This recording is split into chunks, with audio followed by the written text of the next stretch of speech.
What life hacks have been exploited so much that they no longer work? Coupon code sites. Now they just link you to the sales already posted on websites. I have had success googling codes a few times recently. Got $3 off my $139 night ticket. After it went viral that the Toy Story characters would fall down on the ground at Disney World Land when you shouted, "Andy's coming," they stopped doing it. I wonder how many times Gaston has been challenged to do push-up and arm wrestling contests since the viral videos came out. I read something that a person could just order a bunch of $1 coins from the US Mint and you would just pay the face value, no shipping and handling, since they wanted to get more on the market. Well, one guy would buy thousands and thousands of dollars on his credit card and just pay his credit card bill with the dollar coins to rack in millions of airline miles. Pretty smart if you ask me. That could still work with other form of buying money, but it would cost something in the end, not zero cost. A certain BBQ chain had a birthday club that would send you a free item via email. The email was a Word document that was easily changeable, so instead of winning a brownie, you could change it to a huge party platter, as long as you had the correct code. I just stopped in to claim this birthday thing. Oh, I won a party platter? Great, I'm going to a party. It was Famous Dave's. Pressing 0 on an automated phone tree to speak to a live person. I've encountered many that will just replay the menu options if you press 0. I've also seen a few hanging up right after pressing 0 and a few more after a couple of 0 dialed. I remember in the early days of eBay you could search for misspellings of items you were interested in and most of the time you could get it for cheap. Once everyone caught onto this it was game over, and now eBay has vastly improved search functionality. Still, I'll never forget that screaming deal I got on that vacuum cleaner. I'll never forget my Star Wars phase. You can get Anakin figures surprisingly cheap. Ordering free carpet samples on Amazon for cat related crafts. I Google searched free carpet samples and had one company send 5 squares of different carpet free. Color swatches. Also one company sent 80, I believe. I'm a toddler teacher, not a sample hoarder. In some games that involved waiting some amount of time, you used to be able to change the clock in your device into the future and unlock the item whatever it is you were waiting for and then revert your time and still maintain the item. Unfortunately, now you have to wait. I guess the consensus is that Nintendo games still allow you to do this most of the time. I used to set the time forward 5 years and start a free 30-day trial for Adobe and Ms. Office programs, then set it back and have a free 5-year 30-day trial, but it's all cinched online now. Looking up unknown phone numbers online to see who is calling you. Now all you get are pay to see sites. Look it up on Facebook. If that person has their phone number in their account info they'll show up. The coin drop game at Taco Bell. I was very good at it and usually got myself a 25-cent burrito. I haven't seen one of those games in many moons. First they had water and bubbles, then they drained them, then they got rid of them. Our local pizza chain used to sell fundraiser stickers that let you do a buy one get one free deal. Everyone had one. But my dad soon found out that most of the restaurants never even asked for the sticker when you went to pick up your order, so he would always say to keep the sticker in your pocket unless they asked for it. Furthermore, if they did ask for the sticker, they never checked expiration date on them. We got so much free pizza that way. They have now switched to a loyalty card method that is required for checkout and expiration dates are stored in the computer. We had a local pizza place that sold a Groupon for a great deal on pizza, and you also got some wings and a 2-liter of soda. They never asked for our Groupon code, so we used the deal 3 or 4 times before our guild made us stop. I'm wondering if others did the same thing, because that place is now out of business. Calling the cable company to cancel to get a lower rate. It will still work but you have to commit to cutting the cable. They used to fold at the mention of leaving. One line that my old roommate used successfully with AT&T was to say, "Okay then, I'm going to cancel my service. Don't shut it off yet, though, because I don't want any interruptions in my service. I'm going to call Comcast and get that set up and then call you back to cancel my service once I have service from them up and running."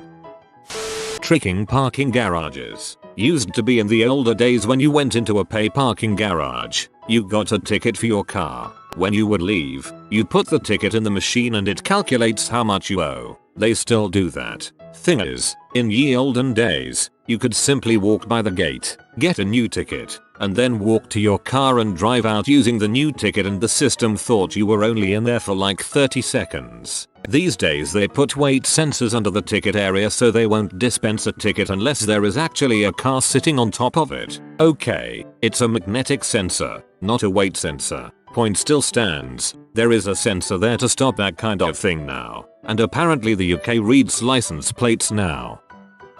The vending machine in my apartment accepted dollar coins but would return it right back. So all I needed was a single coin and run it through the slot twice to get something, and would also get the change back from my $2. Did this a few times a month to check it was still working. Broken. I ended up just leaving the change behind for someone else to use. The machine, and surprisingly, has been turned off and is no longer serviced. I found a machine that did this, had a number on it to call if it needed service. I called and let them know. They were complete buttholes on the phone, just mean with an angry tone, questioning how much free product I took, etc. Frick em, ran it quite a few more times over the next couple days till the machine was removed. Applying to a crap ton of random scholarships that nobody else even applies to. Only need a handful of people, even at the local level, to take this advice, and suddenly there's real competition. And with sites like CapEx and FastWeb, there's more than a handful of people applying to every scholarship in the country. There was a gym by my university that was expensive, but since it was in Nicaragua was about the best one available at the time. I paid for the membership once, then realized they never checked your membership through the back door. Since the trainers all knew me by then, I stopped paying for the membership and just walked in through the back door and acted like I belonged. I did this for like 2 years before the place rebranded and changed ownership and added a check-in kiosk through the back door because I had shared my secret with a few too many people, but by then I had finished my career. Lol, my local IMCA had the same issue. I didn't get away with 2 years, but it was the better part of a year. Downloading a copy of college textbook, dang codes and CDS means you have to buy your own.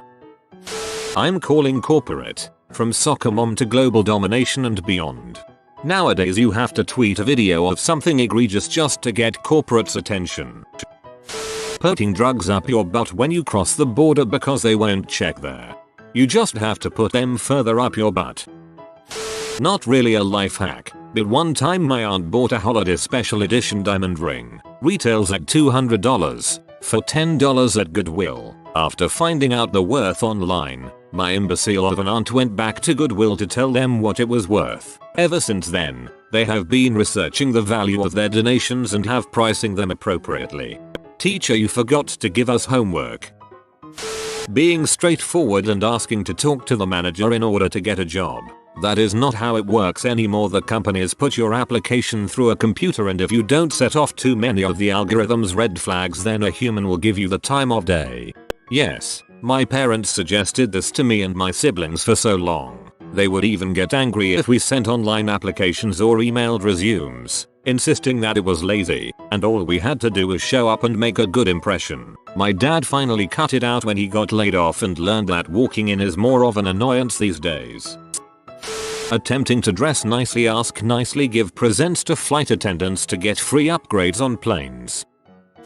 Using Don for a free rental at Redbox. Using Motherload on my bank account. Thrift shopping. Back in college, we used to be able to go to a few local thrift stores, Goodwill, Salvation Army, etc., and find great deals. Allen Edmond dress shoes for $9.99. Gently worn dress shirts and pants for $3.05 each. Used to go probably 2x month and built up a pretty decent wardrobe for my internship's first job. Sometimes, we'd even find things with tags on them still. Now, after thrifting got popular, prices went up. Dress shoes are now around $15.20 and shirts pants are often $10.12 for questionable quality and often very dated styles. If you use coupons, you can often get better prices at Kohl's and other department stores than at thrift stores now. You can still find stuff if you're lucky. You gotta go to smaller gigs, where less people shop and where the people that work there don't know what's quality. Found a little church-run consignment shop right next to the hospital my mom used to work at. Snagged a $500 Italian merino wool coat for 10 bucks. Using coupons. They still save you money, but less than they used to, and it takes more work than it used to. Those couponing TV shows ruined it for everyone by making all the tricks and secrets way to public. Companies and stores are not in the business of losing money, and when it was a small number of people using coupons to an extreme amount, then it wasn't so bad for them. Now, a lot of people doing it make it that they start making coupons worth less and harder to use. Long ago in the US, filing for bankruptcy cleared student loan debt. This was since outlawed. Take out other loans and credit cards to pay off student loans. Declare bankruptcy, student loans paid, other debt gone. I don't actually think you can do this. I did learn some things for all these loans. When Lyft was starting in my area, they did this promotion where when you signed up you received 50 free rides. Well, during this time I discovered the Google phone app where you could create a new phone number linked to a Gmail account. I ended up having like 200 free rides. I took them to work, to my girlfriend's house, grocery store, you name it. My car wasn't touched for a month because I didn't need it. After those 3-4 weeks, Lyft caught on and banned me and my credit cards from the app. I can't even hail a Lyft ride when I give someone else my card to put into their account. Just tell your bank the card broke and get a new card number. Coupons. Kroger quit doubling them a few years ago and Meijer right after. That show helped. As a Canadian watching that show, it was mind-boggling the things US stores let you do. Canadian stores have much stricter coupon policies. Supposedly, Super Bowl Sunday used to be a great day to visit Disneyland. Now, it's one of the most crowded days in the off-season, though I'm fairly certain that Disney created, or at the very least, published the Super Bowl myth to attract more crowds. Super Bowl is still one of the best nights to go out and do things. Skiing, restaurants that don't show the game, movies, etc. are all much less crowded. Collect calling someone but simply recording a message instead of having them accept the call. You have a collect call from, "Yo dude, come to Mike's house. Part I do you accept these charges?" Click. You have a collect call from, "We had a bye it's a boy." The real LPT. If you have a life tip, consider how effective it would be if more people started using it before you tell people about it. Understanding how to write up a resume so it would hit enough keywords to get past a computer and into a person's hands. Now you need to do this just to get into the large pile of resumes to be mined by computer. We were at the mall. We're sitting next to a group teens who I guess learned about the no salt on the fries thing so you get fresh ones. A girl had to wait for a new batch of fries while her friends were eating because she insisted on having no salt. As she waited, I sat and watched her pick out her friends' salted fries because they were fresh. If watching The Incredibles 300 times with my child taught me anything, it's that when everyone's super evil Jason Lee laugh, no one will be. A college degree is an example of that. Master's degrees are the new bachelor's degree. Feeding your homework to your dog. Shopping at Trader Joe's on the weekdays. 14-point commas. I've had multiple teachers and professors tell me they'll check from day one. It can work if you turn in the physical copy, but submitting it online will almost guarantee getting caught. I had free HBO for a decade from Comcast. Used to call them and say I was going to cancel service unless they give me HBO free for 6 months. I did that for so long that the last time I called, the guy read a note that was added to my account saying I've been getting HBO for free since 2009 and that I should be transferred to the canceling service folks if I ask for it again. Now I just watch HBO shows on 123 movies. Sorry that was my friend lol. Sorry that was my friend's dong lol. Talking to the manager was once an honest-hearted method of kindly discussing an advanced issue with someone in the chain of command who can make decisions. Now, it's just something that baby boomers immediately request when they want something. I've been a manager in restaurants before and it's insane how true this is. Like no, I'm not going to comp your entire meal that you ate more than half of just because you didn't like it.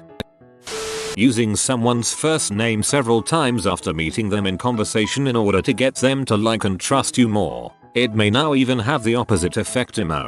It's still a good tactic, but as with everything, a lot of people overdo it. Once is enough. A few years back, if you left a cell phone charger at a hotel, you could go to the front desk and ask to see their box of lost and found chargers. I lost a cell phone charger in my room when I was here last time. Some hotels would bring out a box and you could go through it. Now, they all know that it's a profit center and high margin, so they sell cell phone chargers in the gift shop, and the box of free chargers is usually gone. I actually just used this a few weeks ago. I legit forgot my charger at home, went down to the front desk and told them they had one in lost and found, so I returned it when I was done for the next idiot that forgets it. Enlarging the period font size in your papers for college and maybe high school IDK. Now everything is Times New Roman, 12 point with double spaces and one margins. They're cracking down on that. Buying the original iPhone and activating the default contract, which gave unlimited data, and keep it as a grandfather contract. What? Super couponers. If you consider their practice a life hack, my stepmother is one. Nowhere near TV level, but once those TV shows came out, all the companies that put out coupons rolled back on giving them out and made them super specific.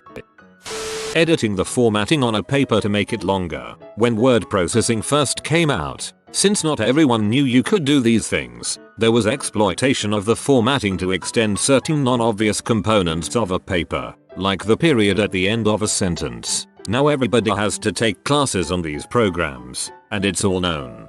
Also, the people grading you on your papers are the ones who grew up with these tools. We know all the tricks. This is the goodest flyboy. He will bring you 10 years of happiness in exchange for a like on this video. Like and subscribe, you magnificent person.